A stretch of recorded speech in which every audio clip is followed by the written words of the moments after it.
Sigurado ka bang gagawin mo ang lahat ng ipapagawa ko? Nanunod yung tanong ni Zeus. Saglit na napatigil si Reynold. Hindi naman siya siguro uutusan ni Zeus na magpakamatay, hindi ba? Nope, hindi yun ang ipapagawa ko sa'yo. Agad na sambit ni Zeus. Nabasa niya sa mata ni Reynold ang iniisip nito. Tumayo ka, utos niya. Bahagyang nakahinga ng maluwag si Reynold, pagkatapos ay mabilis na tumayo. Magkahalong gulat at takot ang kanyang naramdaman dahil sa nahulaan ni Zeus ang iniisip niya. Una sa lahat, huwag mo akong tatawagin yang master. Tawagin mo lang ako sa pangalan ko. Unang utos ni Zeus. Hindi siya komportable kapag tinatawag siya na ganong tawag, lalo na sa harap ng maraming tao. Parang bata naman kung tumango-tango si Reynold habang pinapahid ang basa niyang pisngi dahil sa luha. Pangalawa, may nagawa ang kapatid mo na si Trevor na hindi ko nagustuhan. Pagkasabi nito kay Zeus ay bahagya siyang natigilan nang maalala niya ang nangyari kanina sa cafeteria. Nagtataka namang pinagmasdan ni Reynold si Zeus nang banggitin nito ang pangalan ng kanyang kapatid. Ikinabigla niya rin na kilala na ni Zeus si Trevor at alam nitong magkapatid silang dalawa. Pero nabahala naman siya dahil hindi niya akalaing nagawa na ng kapatid niya na mapasama ang loob ni Zeus. Sa anong dahilan? Hindi ko nababanggitin sa iyo sa kung paanong paraan niya ako ginalit. Sigurado naman akong kung gagawin ko rin sa iyo ang tulad ng ginawa ng kapatid mo sa akin, ay paniguradong maiinsulto ka rin at magagalit. Sambit ni Zeus habang inaalala niya kung paano siya insultuhin ni Trevor kanina habang magkahawak ang kamay nila ni Atasha. Hindi umimik si Reynold. Masasabi niyang matindi ang kinikimkim na galit ni Zeus kay Trevor base sa kung paano ni Zeus isalarawan ang sitwasyon. Marahil ay mas malalim pa ang dahilan kung paano ginalit ni Trevor si Zeus. Gusto kong pumunta ka ngayon sa Laberania University at hanapin mo ang kapatid mo. Bugbugin mo siya para sa akin. Utos ni Zeus kay Reynold. Hindi agad nakakilos si Reynold sa kanyang narinig at saglit itong natigilan. Hindi siya makapaniwala sa ipinapagawa ni Zeus sa kanya. Iniisip niya palang na binubugbog niya ang nakababatang kapatid. Pakiramdam niya ay mas masahol pa ito kaysa sa siya ang bugbugin. Ang mas masakit pa ay siya mismo ang gagawa nito. Ni minsan ay hindi niya napagbuhatan ng kamay si Trevor kahit na medyo pilyo to. Tapos ngayon ay uutusan siya ni Zeus na bugbugin si Trevor. Gusto niya sanang muling lumuhod at hilingin kay Zeus na siya na lang ang bugbugin nito. Alam niya sa sarili niya na hindi niya kakayanin ang ipinapagawa ni Zeus. Bakit? Binabawi mo na bang sinabi mo kanina? Akala ko ba gagawin mo ang lahat ng ipapagawa ko sa'yo? Tanong ni Zeus nang mapansin ang nag-aalangang muka ni Reynold. Yun lang ang paraan para mapatawad kita sa ginawa mo ngayon. Kung ayaw mo namang gawin, edi ako na lang din ang gagawa. Siguro naman pagkatapos nun ay mga ilang buwang mamamalagi sa ospital ang kapatid mo. Dagdag pa na sabi ni Zeus. Nanlaki ang mga mata ni Reynold sa kanyang narinig. Kahit na siguro magpabugbog man siya kay Zeus, kapalit ng kapakanan ng kapatid, ay sigurado siyang hindi pa rin makakaligtas si Trevor sa galit ni Zeus sa kanya. Baka mas lalo pang lumala ang sitwasyon. What on earth did Trevor do to make the young master of Lawrence family angry?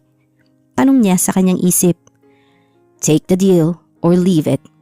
Pinapangako kong bukas ng umaga ay mawawala na sa top 5 family ng Quezon ang inyong buong pamilya kung tumanggi ka. Nasa iyo na yan.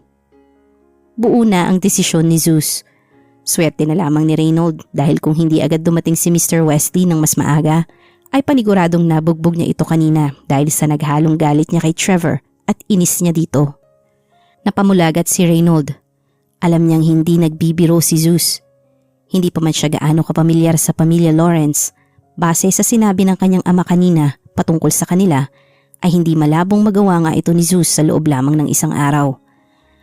Parang tinotorture siya ni Zeus. Ayaw niyang gawin ang pinapagawa ni Zeus, pero mas lalong ayaw niyang lumubog ang kanyang buong pamilya nang dahil sa kagagawan niya. Gumawa ng deal si Zeus kung saan wala din naman siyang ibang magagawa kung hindi ang sumang-ayon dito. Obvious naman na gusto lamang ni Zeus na bugbugin niya si Trevor. Parang pumatay na din si Zeus ng 2 ibon gamit lamang ang iisang bato. Pero anong magagawa niya? Sa mata ng Lawrence family ay malamang langgam lang ang kanyang pamilya. Wala siyang ibang magagawa kung hindi ang pumunta ngayon sa Laberania University at bugbugin si Trevor. Nagpakawala ng malalim na buntong hininga si Reynold at sinabing, "I will do it, but please Zeus, kapag nagawa ko na ang pinapagawa mo, ay papatawarin mo na ako sa nagawa ko sa'yo. At isa pa ay sana wag itong makarating sa aking pamilya." Mahinang natawa si Zeus. "Syempre naman, basta magawa mo ang pinapagawa ko, kakalimutan ko na nangyari ang bagay na to." Mas gusto pa nga ni Zeus na wag nang malaman pa ng iba ang nangyari sa loob ng bangkong ito. Mas makabubuti kung hindi malalaman ng pamilya ni Reynold na nakita na mismo ni Reynold ng personal ang tagapagmana ng pamilya Lawrence. Tiwala rin naman si Zeus na hindi maglalakas loob na banggitin ni Reynold ang tungkol sa kanya sa mga magulang nito. Thank you," sambit lamang ni Reynold pagkatapos ay nilisan ang bangko. Sumakay sa kanyang kotse at nagmaneho patungo sa Laberania University. Kahit na nagkaroon na sila ng kasunduan ni Zeus, pakiramdam ni Reynold ay napakatindi pa rin ng parusang natanggap niya. Pero mas mainam na yun kaysa sa buong pamilya niya ang magdusa. Nagpakawala ng malalim na buntong hininga si Zeus pagkatapos lisanin ni Reynold ang bangko. Gusto niya lang ipatikim kay Reynold ang sarili nitong ginawang gamot. Sa kaunting minuto ay nakilala niya ng lubos ang pagkatao ni Reynold. Alam ni Zeus na ginamit din ni Reynold ang kanyang pamamaraang ginamit para turuan ito ng leksyon, para mang-api ng mga taong hindi kaya o walang kakayahang gumante sa kanya. Nararapat lang itong maging kaparusahan nito. Nilingon naman ni Zeus si Noel na hanggang ngayon ay nakaluhod pa rin habang patuloy sa pag-iyak. Nakita niya ang sobrang pagsisisi ni Noel sa kanyang nagawa. Napailing-iling siya. Muli siyang napasquat at tinapik-tapik si Noel sa balikat. "Mr. Baltasar, kahit na ako mismo ay ayokong ginaganito ang empleyado ng aming kumpanya. Minsan nang nabanggit sa akin ni Lolo na dapat itrato ko ang bawat magiging empleyado ko balang araw sa aking magiging kumpanya bilang isang kapamilya. Nasabi niya rin na dapat ko silang irespeto kahit ano pa man ang estado nila sa buhay. Pare-pareho naman tayong tao at pare-pareho lang tayong may pakiramdam at nararamdaman. Dahil sa itinayo ng lolo ko ang business empire na ito, naniniwala ako na lahat na kanyang itinalaga na maging tagapamahala sa bawat kumpanya ay naturuan niya rin kung paano ang tamang pamamaraan ng pagtrato sa kapwa. Pinili niya sila dahil alam niyang mabubuti silang tao na may mahusay na pamamaraan sa pamamahala ng kumpanya. Naniniwala akong alam mo nang tungkol dito at nabanggit na ito sa iyo ng mga nakakataas sa iyo. Pero mas pinili mo pa rin ang sarili mong pamamaraan. Sana magsilbi na sa iyong leksyon ito." Mahabang litanya ni Zeus. Napanganga sa pagkamangha ang lahat ng nakarinig sa sinabi ni Zeus. Isa siyang young master ng ubod ng yaman na pamilya at napakalawak din ng kanyang pangunawa sa buhay. Napakabait niya rin kumpara sa ibang anak mayaman na napaka-arogante dahil sa estado nila sa buhay. Hindi siya katulad ng iba na ginagamit ang pangalan ng pamilya para lang tingalain ng lahat. Nakasuot lamang din siya ng ordinaryong damit at hindi talaga siya kakikitaan ng senyales na isa siyang anak mayaman. Napakamapagkumbaba niya. Lahat ng dalagang empleyado, maging mga kliyente at customer na nakikiusisa lang ay agad na nagkagusto sa kanya. Lalo na si Myrtle, na ngayon ay kagat-kagat ang ilalim ng kanyang labi. Sang-ayon naman si Sean sa mga sinabi ni Zeus. Totoong nabanggit nga ni Lord Duncan sa kanila ang tulad ng binanggit ni Zeus at ipinasa lang din nila yon sa mga nakabababang level na empleyado ng kumpanya. Naalala niya pa nung bago pa lang si Noel na naging manager ng Light Metro Bank. Ang rason kung bakit na-promote siya sa kanyang posisyon ay dahil sa sipag niya noon sa trabaho. Pero nang maging manager na ito ay unti-unti na itong naging mapagmataas. Maging siya ay napailing-iling na lang din sa kinahinatnan ngayon ni Noel. Kanyang sarili lang din naman ang masisisi sa nangyari sa kanya ngayon. Wala nang iba. Pagkatapos ng naganap na komosyon sa Light Metro Bank at pagkatapos ng ilang proseso para muling ma-access ni Zeus ang kanyang mga ari-arian at pera, ay eto siya ngayon. Pangiti-ngiti habang bitbit ang take-out na pagkain at binabaybay niya ang corridor patungo sa kanyang dormitoryo. Pagkapasok niya sa kanilang kwarto, ay nadatnan niyang nakahiga sa sarili nitong kama si Theo habang nakatalikod ito sa kanya at nanonood ng video sa cellphone nito. Agad na napakunot ang noo ni Zeus nang makita ito. Hindi ba oras ng klase at 2:00 pa dapat ang balik nito? Inilapag niya ang bitbit niyang mga supot ng pagkain na para talaga sa kanya at kanyang mga kasamahan sa dormitoryo. Gusto niyang ipagdiwang ang kanyang pagbabalik bilang isang anak mayaman kasama ang kanyang mga roommates. Pero ayaw niyang maghinala sila kung yayayain niya sila sa isang magarbong pagsasalo. Kaya napag-isipan niya na lang na bumili ng hindi kamahalang pagkain para sa kanila. Tio, tara kain tayo. May dala akong takeout na pagkain dito. Tirahan na lang natin sila Dominic at Jacob. Pag-aya ni Zeus kay Tio. Nagtataka naman bumaling si Tio kay Zeus, sabay napaupo ito. Ha? Anong meron? Hindi mo naman birthday, di ba? Saka, kakahiwalay niyo lang ni Hindi itinuloy ni Tio ang kanyang sasabihin sa pag-aakalang baka masaktan niya ang damdamin ni Zeus. Napansin naman agad ito ni Zeus at sinabing, okay lang, walang kinalaman ito sa paghiwalay namin. Gusto ko lang talagang ilibre kayo. Sambit ni Zeus sa peking humiti. Ang totoo ay medyo nasaktan siya nang subukang banggitin ni Tio ang kanilang paghihiwalay ni Atasha. Hindi kumbinsidong pinagmasdan ni Tio si Zeus. Sa pagkakakilala niya rito ay nanlilibre lang ito sa kanila tuwing kaarawan nito. Isa pa ay sakto lang sa pang-araw-araw na pambili ng pagkain at iba pang gastusin sa pag-aaral ang kinikita nitong pera sa pag-part-time bilang dishwasher sa isang restaurant. Bukod pa rito ay kakahiwalay lang nila kanina ni Atasha at matagal-tagal din ang kanilang naging relasyon. Imbes na nakamukmuk ito sa kanilang kwarto habang dinadamdam ang kanilang paghihiwalay, ay kabaligtaran pa ang nakikita ni Tio. Nanlaki ang mata ni Tio nang biglang pumasok sa kanyang isip ang isang bagay na nagbigay sa kanya ng pangamba. Tinitigan niya si Zeus sa mata saka sinabing, napakabata mo pa Zeus para magpakamatay dahil sa isang babae. Isa pa, napakarami namang babae dyan na mas maganda kaysa kay Atasha at magbibigay ng ligaya sa iyo ng higit pa sa kanyang binigay. Marami pang... Napahinto si Tio sa pagsasalita ng mahina itong batukan ni Zeus. Ano bang pinagsasasabi mo? Sino nagsabing magpapakamatay ako para lang kay Atasha? Para lang malaman mo, hindi karapat-dapat para sa akin si Atasha. Salamat sa kanya dahil nakita ko ang tunay niyang pagkatao. Mas pinili niya ang kayamanan kaysa sa aming relasyon. Isang malaking kawalan niya na hiniwalayan niya ako. Sambit ni Zeus. Saka nagsimulang kumain. Ha? Binanggit niya bang kawalan ni Atasha ang pakikipaghiwalay nito sa kanya? Tanong ni Tio sa kanyang isip. Marahil ay oo, dahil sa si Zeus na ata siguro ang perpektong lalaki na hinahangad ng ilang mga kababaihan. Maliban lang sa mahirap lamang si Zeus. Pero pagdating sa estado sa buhay ay sigurado si Tio na masayang-masaya na ngayon si Atasha dahil sa nobya na siya ng isang anak mayaman. Hindi man nauunawaan ni Tio ang sinasabi ni Zeus, ay pasalamat pa rin siyang hindi ito magpapakamatay. Inisip niya na dahil sa heartbroken si Zeus ay naisipan nitong gastusin na lang ang kanyang natitirang pera bago pa man magpakamatay.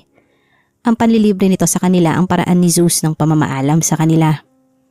Napailing-iling na lang si Tio sa nakakatakot niyang imahinasyon. So bakit ka nga nanlibre? Nagtataka pa ring tanong ni Tio pagkatapos ay kinuha rin nito ang isang supot at nagsimulang kumain. Gusto ko lang mag-celebrate dahil natanggap ako sa inaplayan kong trabaho kanina. Pagsisinungaling ni Zeus. Para maipagpatuloy niyang maitago ang kanyang pagkakakilanlan ay mas mainam na wag din munang sabihin ang totoo maging sa kanyang mga kasama sa dormitoryo. Talaga? Ano trabaho? Kunot noong tanong ni Tio habang sumusubo ng kanin. Security guard sa ENDX Corp. Muntik nang mabulunan si Tio sa kanyang narinig. Hindi siya nagulat nang dahil sa nalaman niyang nag-apply bilang gwardya si Zeus. Kung hindi ay kung saan ito nag-apply. Alam din naman niya na mahusay sa pakikipaglaban si Zeus dahil minsan niya na itong nasaksihan at isa ito sa bagay na hinahangaan niya ng lubos kay Zeus. Pero ang mag-apply bilang isang gwardya sa isang tanyag na kumpanya ay sobra talaga nakakabigla para sa kanya. Bakit? Duda ka ba sa kakayahan ko? Hindi ba ako pwedeng mag-gwardya? Napansin ni Zeus ang gulat na ekspresyon sa mukha ni Tio. Hindi ako nagdududa sa kakayahan mo, syempre. Natutuwa pa nga akong marinig ang balita mo.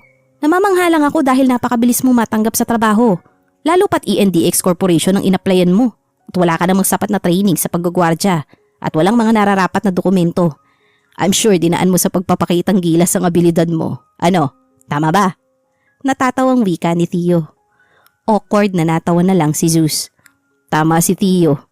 Wala nga pala siyang training na ginawa at mga dokumentong magpapatunay na nagtraining nga siya bilang isang gwardya.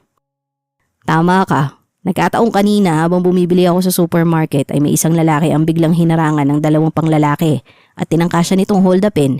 Kaya niligtas ko siya.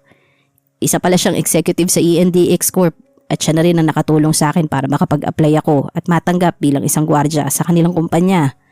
Pagsisinungaling ni Zeus na maging siya ay diskumpiyado sa sariling salaysay. Dahil sa hindi niya naman talaga ito napaghandaan, ay yun lang ang unang mabilis na pumasok sa kanyang isipan. Tumangu-tangu na lang si Tio. Nagtataka ito kung bakit ang isang executive ng ENDX Corporation ay napag-isipang pumunta ng supermarket nang wala man lang kasamang bodyguard. Para kay Tio ay medyo parang hindi ka panipaniwala yun. Pero dahil sa may tiwala naman siya kay Zeus ay pinaniwalaan niya ang sinasabi nito. Isa pa ay kahit wala namang sapat na training si Zeus bilang security guard ay sigurado siyang higit pa ang abilidad ni Zeus sa paggagwardya lang. Okay, sabi mo eh. Pero dahil sa isa ka ng gwardya ng napakalaking kumpanya, sa tingin ko ay hindi na sapat na ito lang ang kakainin natin ngayong araw. Mamayang gabi ay pupunta tayo ng Paraisong Tunay para mag-celebrate kasama si Jacob at Dominic. Huwag ka nang mag-alala, libre ka namin. Alam din naman namin na balang araw ay kami naman ang ililibre mo. Sambit ni Tio, pagkatapos ay sinundan ng halakhak. Tumawa din si Zeus at sumang-ayon sa suhestyon ni Tio. Okay. Maya-maya pa ay parang may biglang naalala si Tio at mabilis itong sinabing, nabalitaan mo ba yung nangyari kay Trevor kaninang during break time? Mababakas sa mukha nito ang pagkagalak. Hindi. Bakit? Ano nangyari? Maang nabalik na tanong ni Zeus habang patuloy pa rin ito sa pagkain. Siyempre, alam na ni Zeus kung anong sasabihin ni Tio. Hindi ko rin nakita kung anong eksaktong nangyari pero pumunta ako kung saan naganap ang gulo at nadatnan ko si Trevor na binubugbog ng kanyang sariling kapatid na si Raymart? Raymond? Nakalimutan ko pangalan? Basta yun nangyari. Grabe, kung nakita mo lang yung sinapit ni Trevor ay sigurado ako matutuwa ka. Naiiling na pagkwento ni Tio na sinundan ng mahinang pagtawa. Reynold Zurich. Pabulong na pagtatama ni Zeus kay Tio. Yun! Reynold ang pangalan ng... Teka! Paano mo nalaman? Nandun ka ba din kanina? Takang tanong ni Tio. Nasa mid naman si Zeus nang iniinom niyang mineral water. Ha? Nagmamaang-maangang tiningnan ni Zeus si Tio. Narinig ko lang din habang papunta ako dito. Pagsisinungaling ni Zeus. Paano niya hindi malalaman? Siya mismo nag-utos kay Reynold. Okay. Tanging nasambit na lang ni Tio. Pagkatapos ay nagpatuloy sila.